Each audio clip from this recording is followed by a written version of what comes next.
Hello, જય માતાજી, જય શ્રી કૃષ્ણ। આજની વાર્તા શરૂ કરીએ પહેલાં વિડીયો ગમે તો લાઇક અને શેર કરી દેજો। ચેનલ ઉપર જો તમે નવા હોય તો ચેનલને સબસ્ક્રાઈબ કરી દેજો। તો ચલો શરૂ કરીએ આજની વાર્તા। અનોખી પ્રેમ કહાની। બેલા તેના પ્રેમની પરવા કર્યા વિના શાર્દુલના પિતા સાથે માતાના સંબંધને પતાવવામાં માંગે। તમે સાંજે ઘરે આવો છો? માતા ખૂબ સારી રસોઈ બનાવે છે। તેમના દ્વારા બનાવેલી બિરયાની ખાધા પછી તમે તમારી આંગળીઓ ચાટતા રહી જશો, બેલાએ શાર્દુલને કહ્યું, જે ઘણીવાર બહાર જમતો। મારા પિતા પણ સારું ભોજન બનાવે છે। ક્યારેક શાકભાજી કાચા રહે છે અને ચોખા બળી જાય છે, પણ તે પ્રેક્ટિસ કરે છે અને પ્રયોગો એ તેનો શોખ છે। શાર્દુલ હસ્યો અને બર્ગર ખાવા લાગ્યો। બાય ધ વે, તારી મમ્મીને મારા આવવાનો વાંધો નહીં હોય ને? શું તમે તેમને અમારા વિશે કહ્યું છે? ચિંતા કરશો નહીં, માતા એકદમ મસ્ત છે। તે મારા બધા મિત્રોને જાણે છે, બસ તને પહેલી વાર મળી। મેં તમને કહ્યું છે કે તમે મારા ખાસ અને સૌથી પ્રિય મિત્ર છો। કોઈ પણ રીતે આપણે આનાથી આગળ કંઈ પણ કેમ વિચાર્યું? અને તમે ખાસ છો, બેલાએ તેના ગાલને કરડતા કહ્યું। તે પણ સાચું છે। અમે લગ્ન કરીશું કે નહીં તે નક્કી કરવા માટે અમે 1 કે 2 વર્ષ રાહ જોઈ શકીએ છીએ। લગ્ન એ ઉતાવળમાં કરવા જેવું નથી। બસ આજે મને ખબર પડી કે પપ્પાના પણ એક ખાસ મિત્ર છે જે તેના મોબાઈલમાં તેનો ફોટો જોયો અને ભૂલથી ચેટના કેટલાક ભાગ વાંચ્યા। એવું દેખાતું નથી હું તેમને સંપૂર્ણ જગ્યા આપું છું।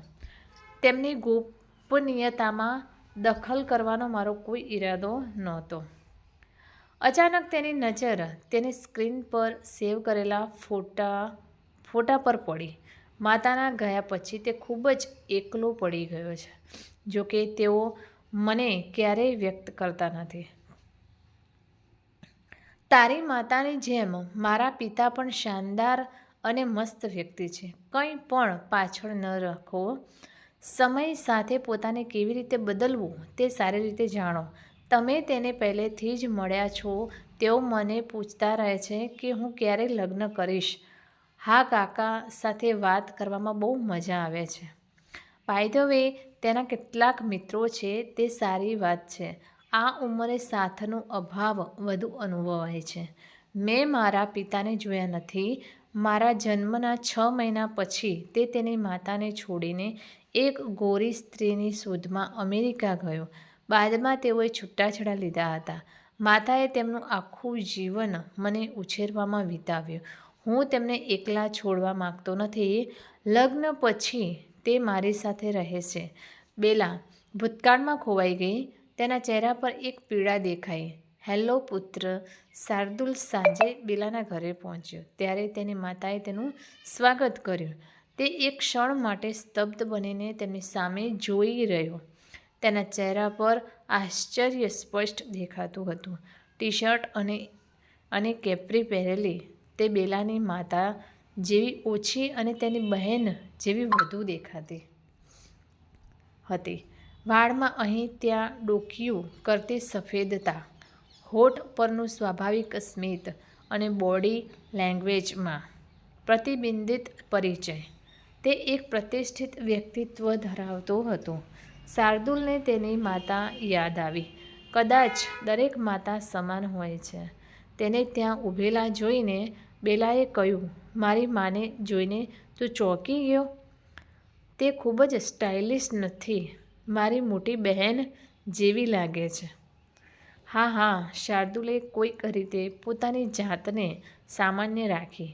એ પછી બિરયાનીની સાથે દહીં ભલ્લા અને દમ આલુની મજા માણતી વખતે વાતચીતની તણખલા ટમટમતી રહી। મગની દાળનો હલવો ખાતા તેણે કહ્યું, આંટી તમે અદ્ભુત ભોજન બનાવો છો।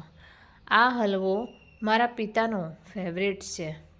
સદભાગ્યે તે સમયે તેનો ફોન આવ્યો અને બેલાની માતાએ તેના પિતા વિશે કોઈ પ્રશ્ન પૂછ્યો નહીં. તે પણ કહી શક્યો નહીં કે આજે કોઈએ પિતા માટે જમવાનું મોકલ્યું હતું, જેમાં મગની દાળનો હલવો હતો.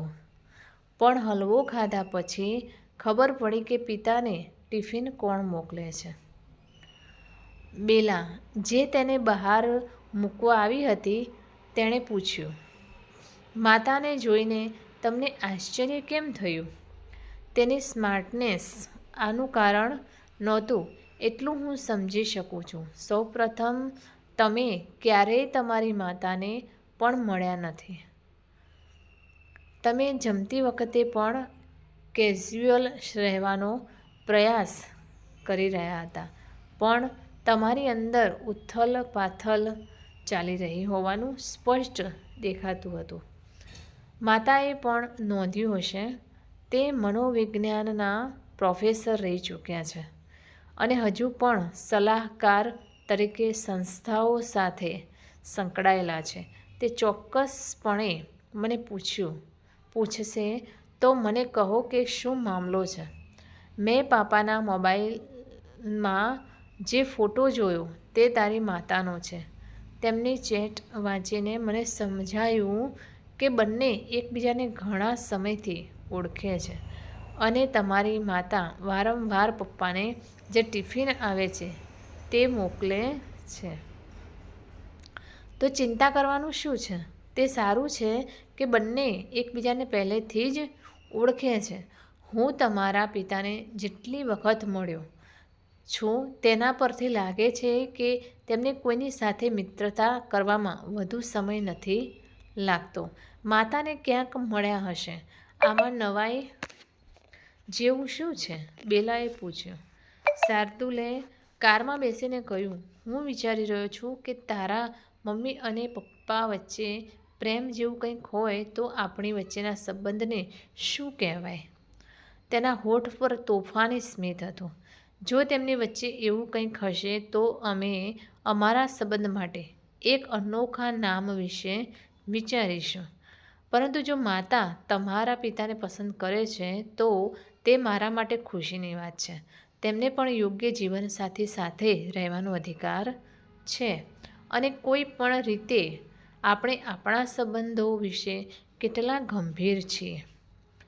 ઘરે પહોંચ્યા પછી શાર્દુલે જોયું કે પિતા ટીવી જોતા મગની દાળનો હલવો ખાતા હતા. આટલી ખાંડ તમારા માટે સારી નથી. તમે બપોરે ખીર ખાધી છે. અરે, તમે પણ ખાવાનો પ્રયત્ન કરો. કેટલો અદ્ભુત સ્વાદ છે. મને ખબર છે. અચાનક શાર્દુલના મોઢામાંથી નીકળી ગયું.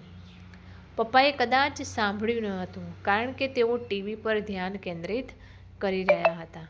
પાપા, શું તે તમારી ખાસ મિત્ર છે જે તમને ટિફિન મોકલે છે?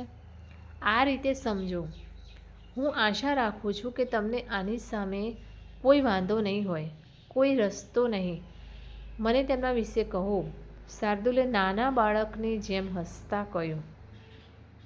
ટીવી બંધ કરતી વખતે પાપાએ કહ્યું, અમે એક ડેટિંગ સાઇટ પર મળ્યા હતા.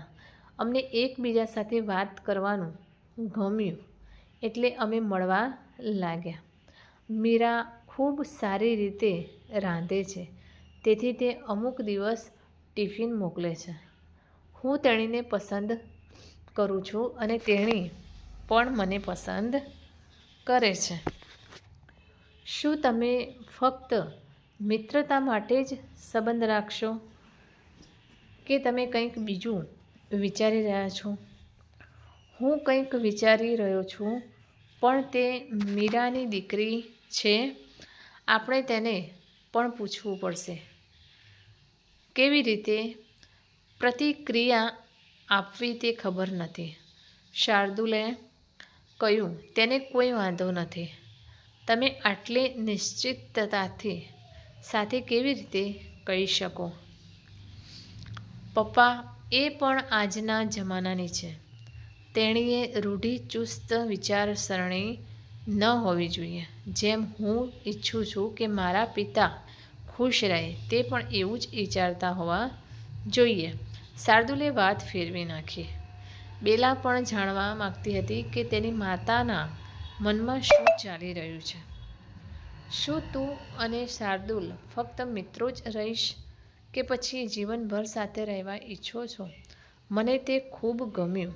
જ્યારે મીરાએ આ કહ્યું ત્યારે બેલાએ પૂછ્યું, હું તને એકલો નહીં છોડી શકું. શું તમને કોઈની કંપની નથી જોઈતી? અચાનક આ પ્રશ્ન કેમ? મીરાએ આશ્ચર્ય સાથે પૂછ્યું. મારા મગજમાં આવી જ વાત આવી. મેં પૂછ્યું, મેં નોંધ્યું છે કે આ દિવસોમાં તમે ફોન પર અને વિડીયો કોલ પર પણ કોઈની સાથે વાત કરો છો. જો તમારા કોઈ મિત્રો હોય તો તમે મને કહી શકો છો. હું પણ ઈચ્છું છું કે તમે મારા પહેલા જીવનસાથી પસંદ કરો. હું કોઈને ગમવા લાગ્યો છું. હું સાંજે તેના ઘરે જાઉં છું. તું પણ શાર્દુલ સાથે ત્યાં આવ.